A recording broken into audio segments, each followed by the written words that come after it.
You've seen the retrospectives, now let's see the review of the newest game, Yakuza 4. Today we're going to review Yakuza 4, one of the best games I've ever played.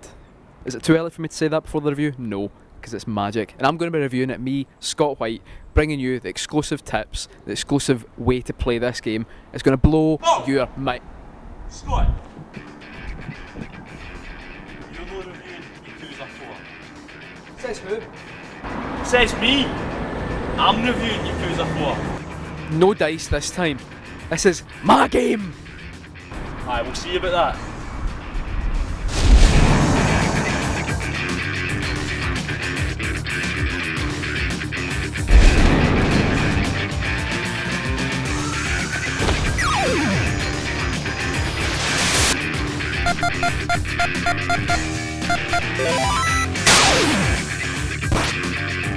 Yakuza 4, like Yakuza 1, 2 and 3, it's full of distractions, it's full of things that soak up your time. You can go to Club Sega, you can play a wee game of, how do you pronounce it? Is it Boxelius? Boxelius? There's an R in there, is there not? I don't know. Boxelius 2? That's it. Boxelius 2. Aye. Though I didn't think the first one needed a sequel. Neither did I really, to be honest. It was perfect the way it was. Aye. You also get the usual UFO catchers as well. They've been in every single Yakuza game, but this time they're actually a wee bit easier. Some of the mini-games are character specific as well, like Tanemura likes to frequent the local Mahjong parlour. And yep, he likes to... Can you understand how to play Mahjong? Well, I looked through the 15 pages of rules, and then what I do is I choose a tile at random. Yeah, that'll do it.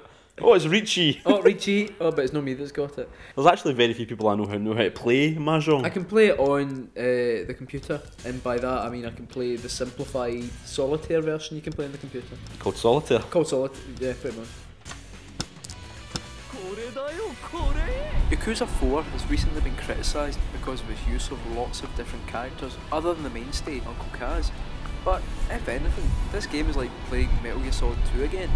A game where really we get to see the whole world of Yakuza from a completely different perspective. We get to see it from Akiyama the moneylender, Seijima the 25-year convict.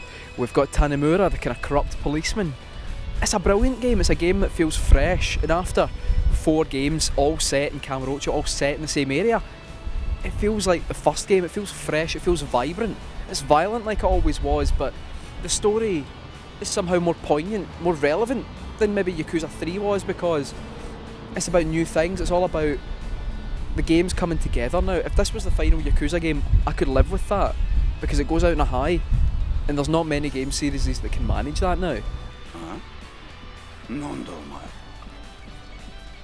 Yakuza does feature 4 playable characters instead of the usual 1, Kazuma, and this actually had me worried for a wee bit at first, but after playing the game, I've got to admit, I do enjoy all the different character storylines. When you begin the game, you begin to Akiyama, the first character, you go and think, it's a wee bit too backgroundy, the story doesn't feel that important, but by the time you're getting to kind of the end of the game, actually everything feels relevant. And I think that just goes to show how well paced the story is as well. Yeah. Like at first you just feel like it's another day in Kamurocho, and by the end of it, you feel like important things have happened. Yeah. And the story, like the settings, has actually changed because of those things that have happened. And that's the mark of a great story, especially when it comes to kind of a melodramatic crime story like this.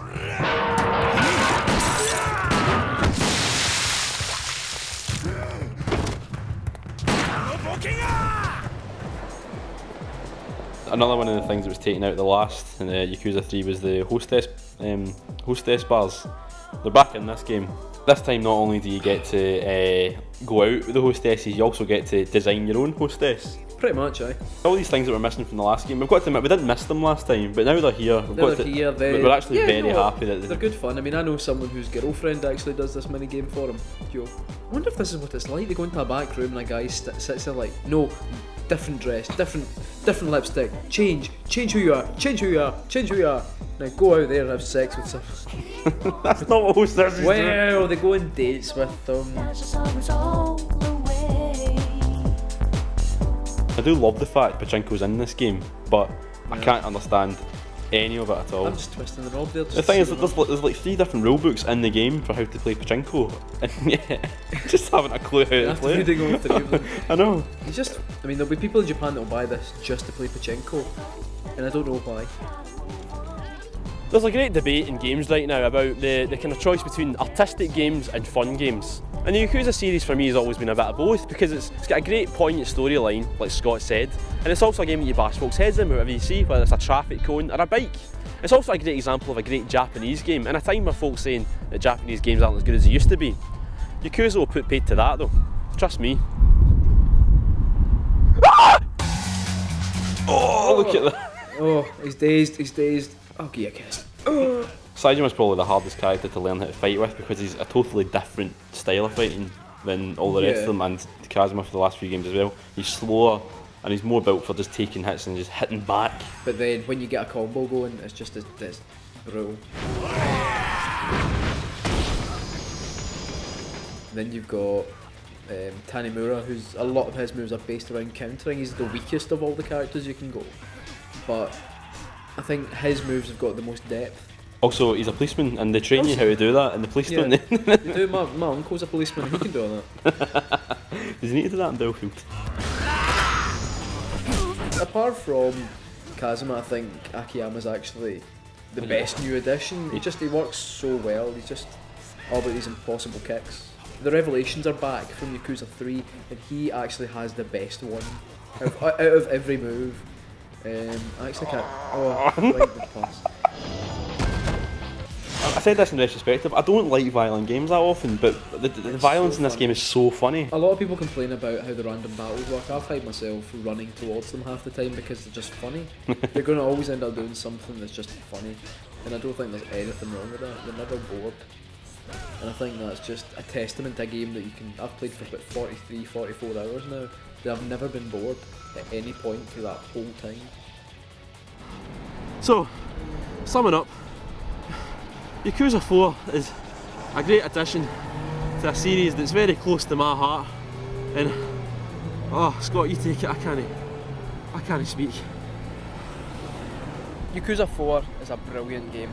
It's a shame that a lot of people out there aren't going to buy it, because it's the kind of game that really we need to be buying. It's the kind of game that's uniquely Japanese, a game that's unique actually, in a series of games that have been great fun, a great laugh, have made you think this is really, it's amazing to think that 4 games in, it's vibrant and it's brilliant. And despite having 75% less of him in it, Kazuma Kiryu is still the hardest bastard in video games. Oh, take this bike off me. Take it off. Oh! Oh! Oh!